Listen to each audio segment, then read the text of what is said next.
नमस्कार, आप देख रहे हैं इवनिंग प्राइम टाइम बुलेटिन जोहार झारखंड और मैं हूं आपके साथ विभा उपाध्याय। बुलेटिन की शुरुआत इस वक्त बड़ी खबर के साथ। खबर गढ़वा से आ रही है, जहां पर ग्रामीण और पुलिस के बीच जोरदार झड़प हो गई है। ग्रामीणों ने बताया कि इस दौरान पत्थरबाजी हुई, पुलिस ने लाठीचार्ज पत्थरबाजी के बाद ग्रामीणों के ऊपर कर दिया। पुलिस ने बचाव में हवाई फायरिंग भी की है। जानकारी के मुताबिक ट्रैक्टर दुर्घटना में मृतक 2 लोगों के मुआवजे को लेकर ग्रामीणों की तरफ से सड़क जाम किया गया था और मौके पर पहुंची पुलिस पर आक्रोशित ग्रामीणों ने पत्थरबाजी शुरू कर दी, जिसके बाद पुलिस ने बचाव में लाठीचार्ज करते हुए हवाई फायरिंग की है। महुलिया गांव की ये घटना बताई जा रही है और फिलहाल मौके पर बड़ी संख्या में पुलिस बल की तैनाती की गई है। तो गढ़वा से ये बड़ी खबर इस वक्त आ रही है। ग्रामीणों और पुलिस के बीच पत्थरबाजी और हवाई फायरिंग की घटना सामने आई है और पुलिस ने इस दौरान हालात को काबू में करने के लिए हल्का बल प्रयोग भी किया। बताया ये जा रहा है कि इस वक्त स्थिति को कंट्रोल में करने के लिए बड़ी संख्या में पुलिस बल की तैनाती कर दी गई है। सड़क हादसे में 2 लोगों की मौत के बाद मुआवजे की मांग कर रहे ग्रामीणों की तरफ से पत्थरबाजी का ये मामला। और ये बड़ी खबर जिसके बाद ग्रामीण और पुलिस के बीच झड़प तक बात पहुंच जाती है और पत्थरबाजी पुलिस टीम पर कर दी जाती है ग्रामीणों की तरफ से। पुलिस ने यहां पर जवाबी कार्रवाई भी की, जिसमें पत्थरबाजी के बाद लाठीचार्ज किया गया। संवाददाता नीलकमल हमारे साथ इस वक्त इस खबर पर ज्यादा जानकारी के साथ जुड़ गए। नीलकमल, इस वक्त क्या हालात हैं? देखिए, आपको बता दूं कि ये गढ़वा के महुलिया गांव की घटना है, जहां पे ट्रैक्टर की चपेट में आने से 2 शख्स की मौत हो गई थी। उसके बाद से सुबह से ही सड़क को जाम किया गया था और पूरा बवाल हो रहा था। और उसी दरमियान जब पुलिस जो है वहां पुलिस बल पहुंची, पुलिस के साथ कहा सुनी शुरू हो गया ग्रामीणों का। और उसके बाद फिर दोनों तरफ से जो है पुलिस की पहले तो ग्रामीणों ने पुलिस पर पथराव करना शुरू कर दिया। उनकी नाराजगी थी कि वो जो मृतक है उनको मुआवजा मिले, उसको लेकर के प्रशासन से पहल की उम्मीद कर रहे थे। और उसके बाद से दोनों तरफ से कहा सुनी हुई और जैसे ही ग्रामीण पत्थर चलाने लगे, उसके बाद पुलिस बचाव में लाठीचार्ज भी किया, हवाई फायरिंग भी किया। आपको बता दूं कि इस घटना में कई पुलिस के जवान को चोट भी लगी है।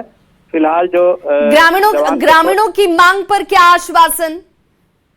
फिलहाल जो एसडीएम वहां पे मौजूद थे, संजय पांडे, उन्होंने आश्वासन दिया है कि जो भी मृतक है उनके परिजनों को जो उचित मुआवजा है वो दिया जाएगा और उसके अलावे भी जो भी नियम संगत जो चीजें होंगी वो उन्हें मुहैया कराई जाएगी। इसको लेकर के फिलहाल जो है मामले को नियंत्रण में किया गया है। और फिलहाल जो वहां पे मौजूद लोग थे जो पत्थरबाजी कर रहे थे, वह सामाजिक तत्व। बहुत बहुत शुक्रिया नीलकमल इस तमाम जानकारी के लिए।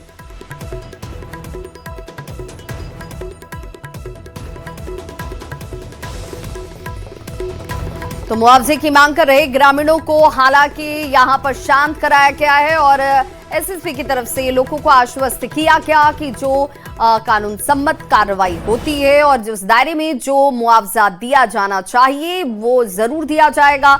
लेकिन सुपर एक्सक्लूसिव तस्वीरें इस वक्त आपके टीवी स्क्रीन पर ग्राउंड जीरो की और हालात देखिए किस तरीके से यहां पर बन गए, जब आक्रोशित ग्रामीणों की तरफ से पहले जाम लगाया गया और उसके बाद पुलिस टीम के ऊपर पत्थरबाजी कर दी गई। मुआवजे की मांग कर रहे थे ये ग्रामीण, लेकिन ये मुआवजे की मांग से बात आगे बढ़ते हुए झड़प में तब्दील हो गई और इस भीड़ को तितर बितर करने के लिए पुलिस की तरफ से लाठीचार्ज किया गया और हवाई फायरिंग की भी बात सामने आ रही है।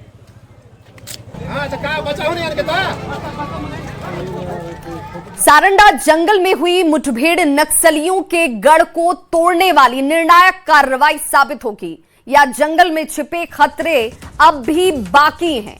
ये सवाल इसलिए क्योंकि 1 करोड़ रुपए के इनामी माओवादी कमांडर मिसिर बेसरा के दस्ते के साथ हुई मुठभेड़ में 6 जवान घायल हो गए, जिन्हें इलाज के लिए एयरलिफ्ट कर रांची लाया गया। वहीं इस मुठभेड़ में कई नक्सलियों के मारे जाने की भी खबर है। देखिए हमारी यह खास रिपोर्ट। नक्सलियों पर जोरदार वार, सुरक्षा बलों का करारा प्रहार, सारंडा में अब नहीं बचेंगे नक्सली। सबसे बड़ा जंगल, गोलियों की गूंज, सुरक्षा बलों का सर्जिकल जवाब। पूरे झारखंड से खदेड़े जाने के बाद भी नक्सलवाद की काली छाया चाईबासा के सारंडा में मौजूद है। सारंडा जंगल में भाकपा माओवादी नक्सलियों के साथ सुरक्षा बलों की जबरदस्त मुठभेड़ हुई। नक्सलियों ने सुरक्षा बलों को निशाना बनाने के लिए आईईडी विस्फोट किया, जिसके चपेट में आने से कोबरा बटालियन का एक जवान घायल हो गया। घायल जवान को एयरलिफ्ट कर रांची लाया गया। रांची के राज अस्पताल में इलाज जारी है। बुधवार से शुरू हुए मुठभेड़ में अब तक 6 जवान घायल हुए हैं। एक आईडी ब्लास्ट हुआ जिसमें कि एक जवान जो कोबरा बटालियन का है वो घायल हो गया और फिलहाल जवान को बेहतर इलाज के लिए रांची के राज अस्पताल लाया गया है। आईडी ब्लास्ट में जवान का एक पैर जो है वो काफी बुरी तरह जख्मी हुआ है। फिलहाल इलाज के लिए यहाँ पर चिकित्सक जो हैं वो पूरी तरह से तैयार हैं और जवान का इलाज जो है वो किया जा रहा है। छोटा नागरा थाना क्षेत्र के बलीबा और चडरा डेरा के बीच जंगल में बुधवार को मुठभेड़ में दोनों ओर से जमकर फायरिंग हुई। बताया जा रहा है कि नक्सलियों का शीर्ष नेता मिसिर बेसरा इलाके में मौजूद है और सुरक्षा बलों का फंदा उस पर कसता जा रहा है। नक्सलियों के भी इसमें हताहत होने की सूचना जरूर है, लेकिन अब तक जो सर्च ऑपरेशन है वो वहां पर शुरू नहीं हो पाया है क्योंकि जो ऑपरेशन है वो अब तक खत्म नहीं हुआ है। चाईबासा में छोटा नागरा इलाका घना है। घने जंगल की वजह से सुरक्षा बलों को कॉम्बिंग ऑपरेशन में परेशानी आ रही है। अब तक मिली जानकारी के अनुसार नक्सलियों से मुठभेड़ में कोबरा बटालियन के 6 जवान घायल हुए हैं, जिन्हें एयरलिफ्ट कर रांची से राज अस्पताल में बेहतर इलाज के लिए लाया गया है, तो वहीं 2 जवानों को बेहतर इलाज के लिए दिल्ली रेफर किया गया। मार्च 2026 तक वामपंथी उग्रवाद को समाप्त करने का लक्ष्य प्राप्त करते हुए देश को नक्सल मुक्त घोषित किया गया है। अब केवल 11 जिलों में ही नक्सलियों की मौजूदगी है, लेकिन उन पर भी सुरक्षा बलों का दबाव बढ़ता जा रहा है। अब वो दिन दूर नहीं जब सारंडा के घने जंगल में छिपे नक्सलियों का भी खोज कर खात्मा किया जाएगा, जिसके बाद झारखंड नक्सलियों की काली छाया से हमेशा के लिए मुक्त हो जाएगा। न्यूज़ 18 के लिए चाईबासा से रुपेश प्रधान के साथ रांची से ओम प्रकाश की रिपोर्ट। और बड़ी खबर जमशेदपुर से, जहां बहरा गोड़ा क्षेत्र के पानीपाड़ा गांव में एक बार फिर से संदिग्ध मिसाइल बम मिलने से इलाके में दहशत का माहौल बन गया। इससे पहले भी इसी जगह से दूसरे विश्व युद्ध के समय का बम बरामद हुआ था। सूचना मिलते ही प्रशासन ने पूरे इलाके को सुरक्षित कर लोगों के नदी के आसपास जाने पर रोक लगा दी है, लेकिन प्रशासन की चेतावनी के बाद भी आसपास के ग्रामीण और बच्चे मिसाइल के पास जाते हुए नजर आए। और ये वो तस्वीर जो कि द्वितीय विश्व युद्ध का जिंदा बम के तौर पर सामने, और देखिए किस तरीके से यहाँ पर लोग इकट्ठा होकर अपनी जान के साथ एक तरीके से खिलवाड़ करते हुए नजर आ रहे हैं। हालांकि प्रशासन की तरफ से इलाके को सील किया गया है, इसके बावजूद ग्रामीण यहां तक कैसे पहुंच जा रहे हैं, ये बड़ा सवाल। मेरे नागुर से गांव के क्षेत्र में कल रात को एक बम निकला है। इसके प्रीवियस में जो बम निकला था अमेरिकन वाला 2 क्विंटल 27 किलो का, ये भी सेम है, लेकिन मेरे को जितना लग रहा है क्योंकि कल शाम तक जो कि मछली पकड़ रहा था और आसपास में बहुत लोग नहा रहा था, उस समय कुछ भी नहीं था। रात नदी में मछली पकड़ने के लिए जाल लेकर गया था, मैं से जाल में से लग गया। वो जो बोमा का ये रहता है ना, जाली रहे फैन जैसा, तो लगने का बाद देखा आदमी लोग बोलता कहीं में लकड़ी में नहीं लगा हुआ है, तो चेक किया तो उसमें बोमा निकला। कल रात में ये पाया गया था 9:30 बजे। कोई आया था मछली पकड़ने के लिए, तो नेट में लगा था बम। अच्छा। तो वो इन्फॉर्म किया है गांव में, फिर गांव का आदमी से आकर के इसको निकाल करके ये रखा ऊपर में। यहाँ पर सूचना मिला था कि कुछ विस्फोटक सामान कुछ बरामद हुआ, बहुत पुराना, इसीलिए हम यहाँ पर प्रतिनियुक्त किया गया है और देखभाल कर रहे हैं। जमशेदपुर में अचानक से बम कहां से आ रहे हैं, ये बड़ा सवाल, और इस तस्वीर के सामने आने के बाद सवाल उठने शुरू हो चुके हैं कि आखिर अचानक से ये बम कहां से आ रहे हैं। क्या ये तीनों बम किसी बड़े हमले की साजिश का हिस्सा थे? आखिर इतने संवेदनशील इलाके में बम रखे कैसे गए? क्या इसके पीछे कोई संगठित नेटवर्क सक्रिय है? सुरक्षा एजेंसियों को पहले इनपुट्स क्यों नहीं मिला? इन बमों का टारगेट आखिर क्या था? और इस घटना के पीछे बाहरी तत्वों का हाथ तो नहीं है?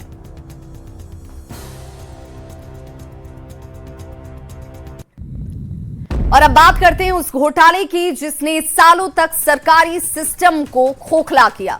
जहां जानवरों के स्वास्थ्य के लिए पैसा आना था, वहां इंसानी लालच ने सिस्टम को ही बीमार कर दिया।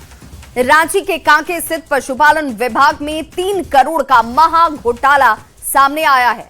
जी हां, आपने सही सुना, सरकारी खजाने में सेंधमारी हुई है। अब इस पूरे मामले में अकाउंटेंट को गिरफ्तार किया गया, जिससे पूछताछ में कई बड़े खुलासे होने की उम्मीद है। घोटाले की गूंज सत्ता के गलियारों तक, सवालों के घेरे में पूरा सिस्टम। कुबेर का असली खिलाड़ी कौन? पशुपालन विभाग में करोड़ों की डकैती, सालों से चल रहा अवैध निकासी का खेल। पशुपालन विभाग में वेतन बिलों में हेराफेरी और करोड़ों की अवैध निकासी। जी हां, झारखंड में कुछ दिनों से सरकारी कोष में घोटाले का मुद्दा चर्चा में है। बोकारो और हजारीबाग में ऐसे मामले सामने आए हैं जिनमें कई लोगों की गिरफ्तारी हो चुकी है। अब रांची से भी एक ऐसा ही घोटाला सामने आया है। वहां पशुपालन विभाग के एक अकाउंटेंट को सरकारी खजाने से 6 करोड़ रुपए की हेराफेरी करने के आरोप में गिरफ्तार किया गया है।